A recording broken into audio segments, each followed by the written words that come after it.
Hi guys, in this video I'm going to be showing you how to create your own odd or even calculator in Python 3.8.3. So the first thing we need to do is we need to create a function, and we're just going to call that isEven.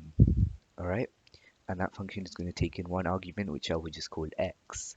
Alright, now to find if a number is even, any number, all you have to do is you have to divide it by 2, and if the remainder is 0, then you know that that number is even.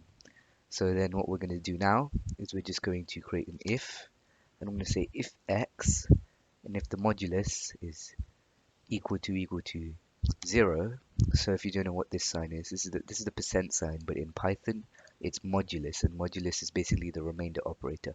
So when x is divided by 2, the modulus means that if the remainder is 0, then what we're going to do is we're going to print yes, because yes, that is going to be even, and then if it isn't, then we'll have to print no here. Okay, then if we go ahead and run that, and now that's saved, so it is even, and you see it takes one argument here, so we just put in 5. Alright, it will say no because 5 is obviously not even.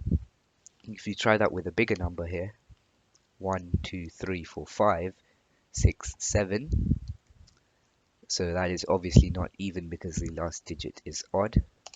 You will see it says no, so it works with any number, just goes on forever. So you could go ahead and try that for yourself.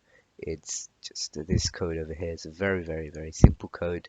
All you need to do is create a function that takes one argument and then do the modulus of your argument. Alright guys, so that's all for this video. Thank you for watching, and I will see you in the next one. Goodbye.